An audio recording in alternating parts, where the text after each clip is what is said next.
കർത്താവിൻ്റെ അതിപരിശുദ്ധ നാമം മഹത്വപ്പെടുമാറാകട്ടെ. ഒരു പ്രാവശ്യം കൂടെ ഗ്രേസ് ടി വിയിൽ സന്ദേശവുമായി നിങ്ങളെ അഭിസംബോധന ചെയ്യാൻ സ്വർഗത്തിലെ ദൈവം അവസരങ്ങൾ നൽകിയതിനായി ഞാൻ ദൈവത്തിന് മഹത്വം പറയുകയാണ്. കഴിഞ്ഞ ദിവസങ്ങളൊക്കെ യേശുവിൻ്റെ വചനത്താൽ നമ്മെ ഉറപ്പിക്കുകയും ധൈര്യപ്പെടുത്തുകയും ശക്തീകരിക്കുകയും ചെയ്തല്ലോ. പരിശുദ്ധാത്മാവിൻ്റെ ദിവ്യമായ സാന്നിധ്യവും കൃപയും നാം അനുഭവിച്ച് യേശുവിന് വേണ്ടി നമ്മുടെ ജീവിതം സമർപ്പിച്ച് ജീവിപ്പാൻ അവസരങ്ങൾ നൽകിയതിനെ ഓർത്ത് ഞാൻ ദൈവത്തിന് മഹത്വം അർപ്പിക്കുകയാണ്. യഹോവയായ ദൈവം തൻ്റെ പുത്രനെ ഈ ഭൂമിയിൽ അയച്ചതുകൊണ്ടാണ് നമ്മൾ അനുഭവിക്കുന്ന ഈ സന്തോഷവും സമാധാനവും ദൈവകൃപയൊക്കെ ആസ്വദിക്കാൻ അവസരം ലഭിച്ചത്. തീർച്ചയായും കർത്താവ് നമ്മുടെ കൂടെ ഉണ്ടെങ്കിൽ ഏത് പ്രശ്നങ്ങളും പ്രതികൂലങ്ങളും സങ്കടങ്ങളും ദുഃഖങ്ങളും വന്നാലും നമ്മൾ ഒരിക്കലും ക്ഷീണിച്ചും തകർന്നും പോകത്തില്ല. യേശുവപ്പായുടെ ആ സാന്നിധ്യം നമുക്ക് മതി. യേശുവപ്പായുടെ ആ വാക്കുകൾ, ശബ്ദം നമുക്ക് കേട്ടാൽ മതി. നമ്മൾ അനുഗ്രഹിക്കപ്പെടും. നമ്മുടെ വീട്ടിൽ സ്വസ്ഥതയുണ്ടാകും. നമ്മുടെ കുഞ്ഞുങ്ങൾ അഭിവൃദ്ധി പ്രാപിക്കും. നമ്മുടെ ദാരിദ്ര്യം യേശുവപ്പ എടുത്തു മാറ്റും. ഈ ഭൂമിയിൽ നിങ്ങൾക്ക് വേണ്ടതെല്ലാം യേശുവിൻ്റെ പക്കലുണ്ട്. സകല ധനവും സമ്പത്തും പുരാതന സമ്പത്തും ഒക്കെ യേശുവിൻ്റെ കയ്യിലുണ്ട്. ആ അനുഗ്രഹം നിങ്ങൾക്ക് നൽകട്ടെ എന്ന് ഞാൻ ഇന്ന് രാവിലെ ആശംസിക്കുകയും പ്രാർത്ഥിക്കുകയും ചെയ്യുന്നു. ഇന്നത്തെ ചിന്തയ്ക്ക് വേണ്ടി ഞാൻ എൻ്റെ പ്രാർത്ഥനാ മുറിയിൽ പ്രാർത്ഥിക്കുമ്പോൾ പരിശുദ്ധാത്മാവ് എന്നോട് പറഞ്ഞ ഒന്ന് രണ്ട് ചിന്തകൾ ഇന്ന് രാവിലെയും ഞാൻ നിങ്ങൾക്ക് ഷെയർ ചെയ്യാൻ ആഗ്രഹിക്കുകയാണ്. ജീവൻ തരുവാൻ ആളുണ്ടെങ്കിൽ എന്തിന് ഇനി പേടിക്കണം? ജീവൻ തരുവാൻ ആളുണ്ടെങ്കിൽ, നമുക്ക് പണം തരാൻ ആളുണ്ട്, നമുക്ക് വസ്ത്രം വാങ്ങിച്ചു തരാൻ ആളുണ്ട്, നമുക്ക് വീട് വാങ്ങിച്ചു തരാൻ ആളുണ്ട്, ആഹാരം തരാൻ നമുക്ക് ആളുണ്ട്. എല്ലാ മേഖലകളിലും നമ്മളെ സഹായിക്കാൻ ഹെൽപ്പ് മെൻറ്റാലിറ്റി ഉള്ള ആളുകൾ ഈ ഭൂമിയിൽ നമുക്ക് ചുറ്റുമുണ്ട്. ഒരുപക്ഷെ നമ്മുടെ പള്ളിയിൽ കാണും, അല്ലെങ്കിൽ നമ്മുടെ ഫാമിലിയിൽ കാണും, അല്ലെങ്കിൽ നമ്മുടെ അയൽവക്കക്കാരുടെ ഇടയിൽ കാണും, കൂട്ടുകാരുടെ ഇടയിൽ കാണും. അങ്ങനെയുള്ള നല്ല മെൻറ്റാലിറ്റി ഉള്ള, നല്ല മനസ്സുള്ള ആളുകളുണ്ടാകും.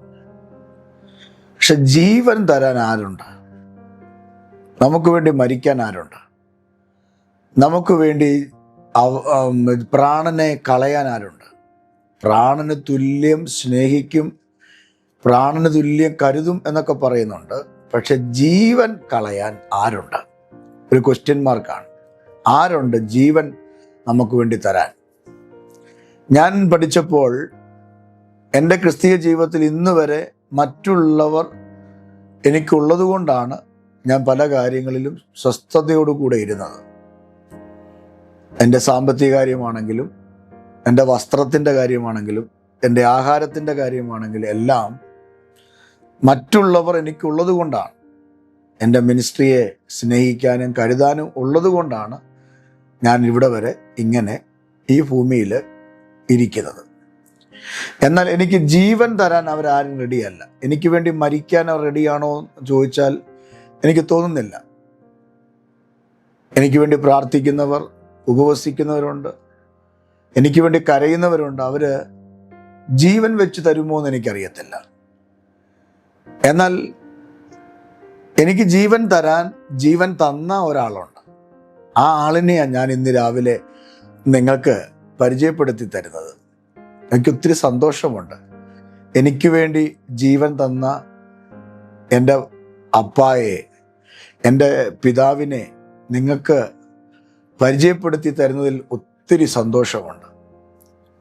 അത് മറ്റാരുമല്ല, യോഹന്നാന്റെ സുവിശേഷം 10-ാം അധ്യായം 15-ാമത്തെ വാക്യത്തിൽ വായിക്കുന്നത്, ആടുകൾക്ക് വേണ്ടി ഞാൻ എൻ്റെ ജീവനെ കൊടുക്കുന്നു എന്ന്. ഞാൻ എൻ്റെ ജീവനെ കൊടുക്കുന്നു. ആരാണത് പറഞ്ഞ്?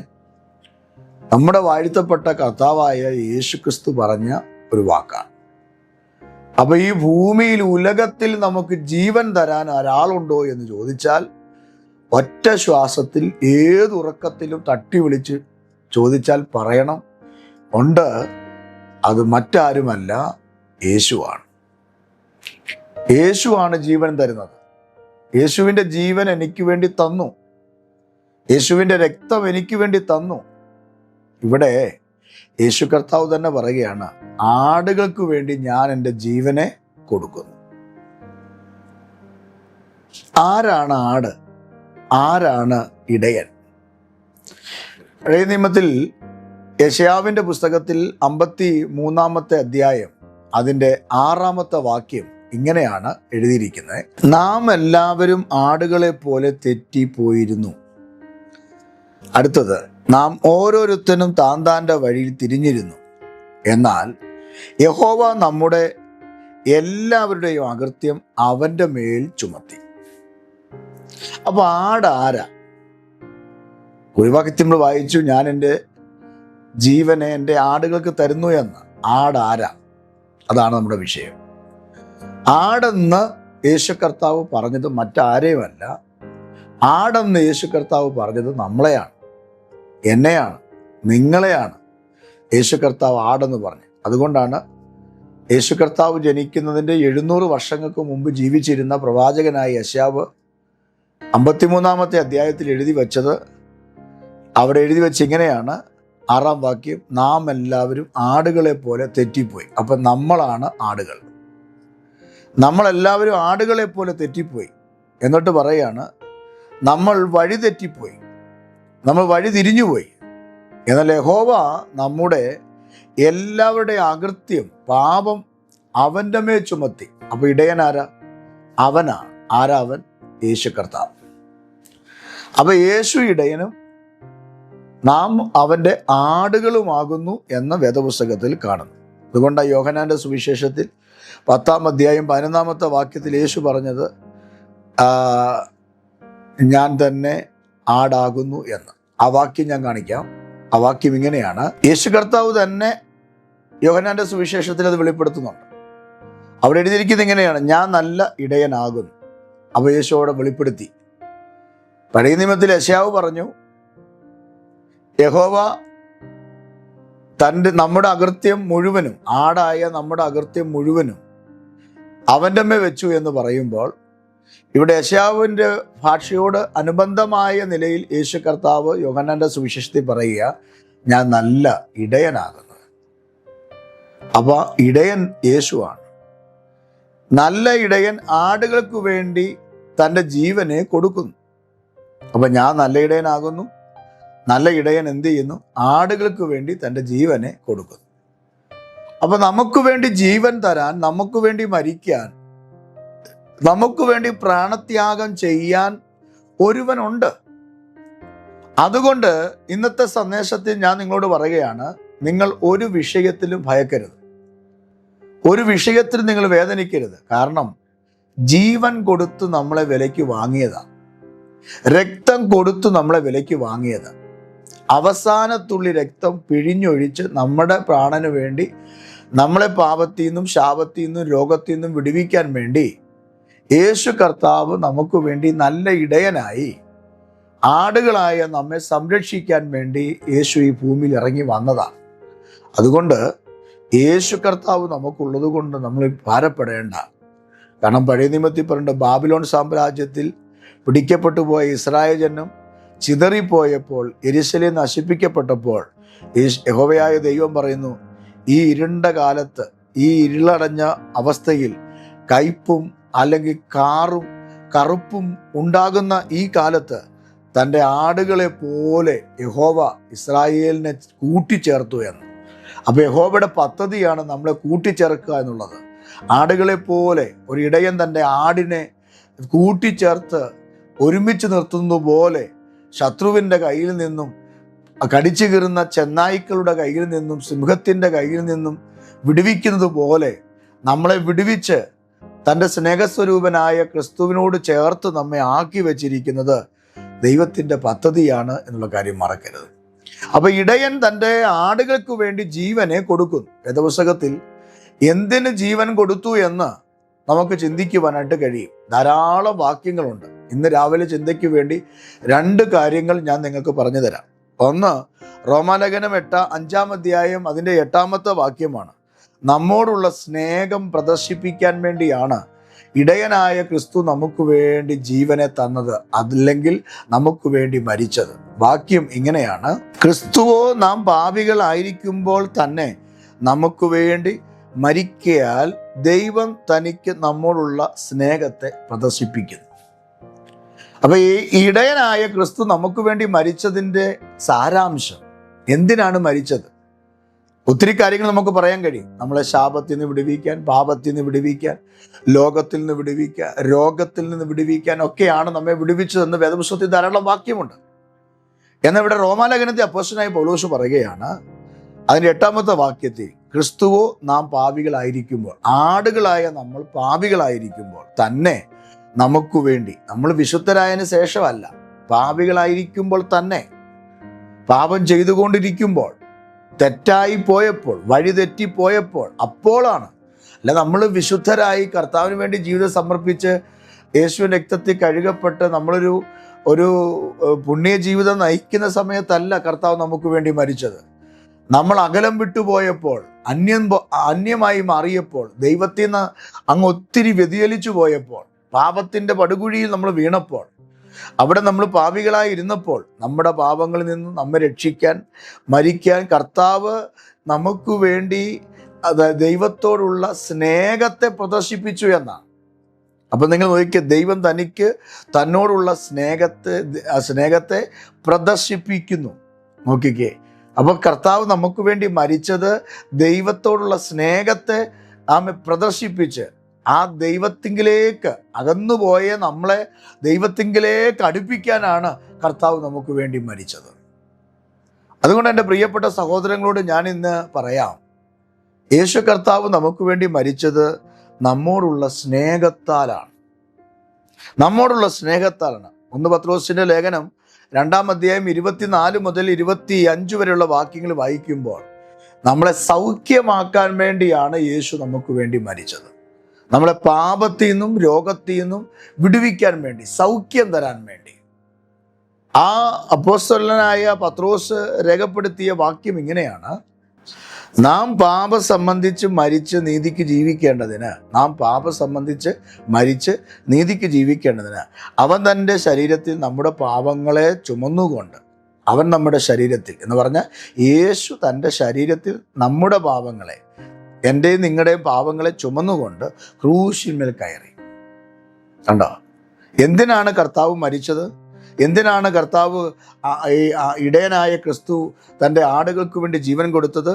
നാം പാപം സംബന്ധിച്ച് മരിച്ച് നീതിക്ക് ജീവിക്കേണ്ടതിന്, നമ്മൾ നീതിയോടെ ജീവിക്കേണ്ടതിന്, നമ്മുടെ പാപങ്ങൾ മുഴുവനും അനീതിപരമായ കാര്യങ്ങൾ മുഴുവനും യേശു അപ്പ ഏറ്റെടുത്തിട്ട് തൻ്റെ ശരീരത്തിൽ അത് ചുമന്നുകൊണ്ട് ക്രൂശിന്മേൽ കയറി. എല്ലാത്തിൽ ലേഖനത്തിൽ വായിക്കുന്നു, ക്രൂശിൽ കയറുന്ന അല്ലെങ്കിൽ മരത്തിൽ തൂങ്ങുന്നവൻ ശപിക്കപ്പെട്ടവനെന്നാണ്. അപ്പം നമ്മുടെ ശാപം, നമ്മുടെ രോഗം, നമ്മുടെ വേദനകൾ അവൻ ചുമന്ന് എന്ത് ചെയ്തു? നമ്മുടെ പാപങ്ങളെ ചുമന്നുകൊണ്ട് ക്രൂശിന്മേൽ കയറി. അതിന് റിസൾട്ട് എന്താ വന്നത്? അവൻ്റെ അടിപ്പിണരുകളാൽ നിങ്ങൾക്ക് സൗഖ്യം വന്നിരിക്കുന്നു. അപ്പൊ നമ്മുടെ പാപത്തിൽ നിന്ന് വിടുവിക്കാനും നമ്മളെ സൗഖ്യമാക്കാനുമായി യേശു മരിച്ചത്. വലിയ ഇടയനായ ക്രിസ്തു തൻ്റെ ജീവനെ നമുക്ക് തന്നത്, നമുക്ക് വേണ്ടി പരമയാഗമായി തീർന്നത്, സൗരഭ്യവാസനയുള്ള യാഗമായി തീർന്നത്. പഴയ നിയമത്തിൽ ആടുകളും കുറുപ്രാവും ആ പശുക്കിടാവും ഒക്കെ യാഗം അഴിക്കുമ്പോൾ എന്നേക്കും ഒരു മഹാപുരോഹിതൻ നമുക്ക് വേണ്ടി വെളിപ്പെട്ടതുകൊണ്ട്, എന്നേക്കും ഒരു മഹാപുരോഹിതൻ നമുക്ക് വേണ്ടി ആടായി അറുക്കപ്പെട്ടതുകൊണ്ട്, ദൈവമക്കളെ, നമ്മുടെ പാപങ്ങളെ അവൻ വഹിച്ചു സ്വന്തം ശരീരത്തിൽ വെച്ചു.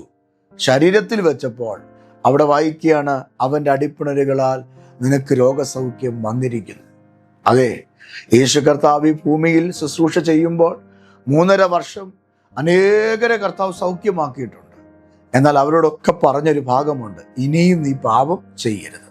അപ്പൊ പാപത്തെ അകറ്റിയപ്പോൾ, പാപത്തിൽ നമ്മളെ വിടുവിച്ചപ്പോൾ, ക്രിസ്തുവിൻ്റെ സ്നേഹസ്വരൂപനായ കർത്താവിൻ്റെ സ്നേഹം നമുക്ക് തന്നപ്പോൾ നമുക്ക് കിട്ടിയ റിസൾട്ട്, നമ്മുടെ ശരീരത്തിലെ രോഗങ്ങൾ മാരക രോഗങ്ങൾ കർത്താവ് സൗഖ്യമാക്കി. അങ്ങനെയെങ്കിൽ ഇന്ന് രാവിലെ ആത്മാവെ പറയാം, നല്ല ഇടയനായ ക്രിസ്തു ആടുകളായ നമുക്ക് വേണ്ടി ജീവൻ തന്നത് നമ്മളെ ആമേൻ സ്നേഹിക്കാൻ വേണ്ടിയാണ്, നമ്മളോടുള്ള സ്നേഹം നിവർത്തിക്കാൻ വേണ്ടിയാണ്. അപ്പോൾ തന്നെ നമ്മളുള്ള പാപത്തിൽ നിന്ന് നമ്മെ വീണ്ടെടുക്കാൻ വേണ്ടിയാണ്. അപ്പോൾ തന്നെ നമ്മൾ സൗഖ്യമുള്ളവരായി, ആരോഗ്യമുള്ളവരായി, അഭിവൃദ്ധിയുള്ളവരായി നമ്മൾ ഇരിക്കേണ്ടതിന് വേണ്ടിയാണ് ക്രിസ്തു നമുക്ക് വേണ്ടി മരിച്ചത്. ആ ക്രിസ്തുവിൻ്റെ ശക്തി നിങ്ങളിൽ വ്യാപരിക്കുന്നെങ്കിൽ, ആ ക്രിസ്തുവിൻ്റെ വ്യാപാരം നമ്മളിൽ വ്യാപരിക്കുന്നെങ്കിൽ, നമ്മളത് വ്യാപാരം ചെയ്യുന്നെങ്കിൽ, ദൈവത്തിൻ്റെ കൃപ നമ്മളിലേക്ക് വരുമ്പോൾ, പ്രിയപ്പെട്ടവരെ, സമൂഹത്തിൽ നമ്മൾ അനുഗ്രഹിക്കപ്പെടും, കുടുംബത്തിൽ നമ്മൾ അനുഗ്രഹിക്കപ്പെടും, നമ്മുടെ തലമുറയിൽ അനുഗ്രഹമുണ്ടാകും, തലമുറയിൽ നമ്മളെ ദൈവം അനുഗ്രഹിക്കും. ജീവിതത്തിൽ വന്നു ഭവിക്കുന്ന സകല വേദനകളും കഷ്ടങ്ങളും ദുഃഖങ്ങളും ദൈവം എടുത്തു കളയും. എപ്പോഴ്? ആ ദൈവത്തിൻ്റെ സ്നേഹസ്വരൂപനായ ക്രിസ്തുവിൻ്റെ സ്നേഹം നമ്മളിൽ വരുമ്പോൾ, ആ സ്നേഹത്തിൻ്റെ കീഴിൽ നമ്മൾ ആകുമ്പോൾ, ആ സ്നേഹത്തോട് നമ്മൾ ഏകീഭവിക്കുമ്പോൾ, അവൻ്റെ മരണത്താൽ നമ്മുടെ ജീവിതത്തിൽ പാപക്ഷമ ലഭിക്കുമ്പോൾ, നമ്മൾ പാപത്തിൽ നിന്ന് രക്ഷപ്പെടുന്നു, നമ്മുടെ പാപം തൻ്റെ ശരീരത്തിൽ താൻ ചുമക്കുന്നു.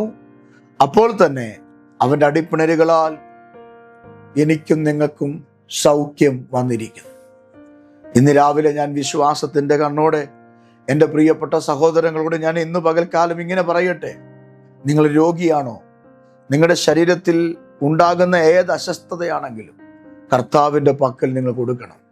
കാരണം നിങ്ങൾക്ക് ആയുസ്സും ആരോഗ്യം തരാൻ, രോഗം മാറ്റാനല്ല, ദൈവം നിങ്ങളെ വിടുവിക്കാൻ, അതിനകത്ത് ഭയങ്കര സൗഖ്യം നിങ്ങൾക്ക് നൽകാൻ, നിങ്ങളുടെ ആയുസ്സിനെ ദൈവം ദീർഘമാക്കാൻ, നിങ്ങളുടെ കുഞ്ഞുങ്ങൾക്ക് നിങ്ങളൊരു അനുഗ്രഹമാകാൻ, നിങ്ങളുടെ ജോലിയിൽ നിങ്ങൾ അഭിവൃദ്ധി പ്രാപിക്കാൻ, നിങ്ങളെ പിശാച് തകർക്കാൻ നോക്കിയ ഏതു മേഖലയാണെങ്കിലും ആ മേഖലയ്ക്കകത്ത് ദൈവത്തിൻ്റെ ശക്തി തിരിച്ചറിയേണ്ടതിന് ഇന്ന് പകൽ നമുക്ക് വേണ്ടി മരിക്കാൻ ഒരാളുണ്ട്, നല്ല ഇടയൻ, സാക്ഷാൽ യേശു ക്രിസ്തു.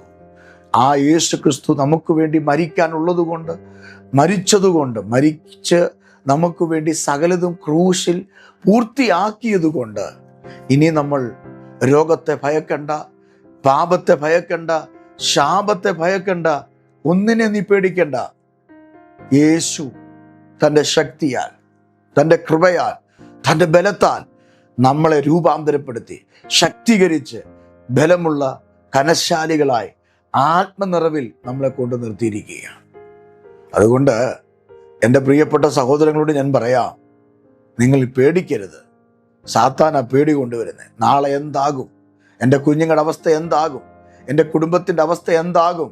എൻ്റെ ജോലിയുടെ അവസ്ഥ എന്താകും? എൻ്റെ ശുശ്രൂഷയുടെ അവസ്ഥ എന്താകും?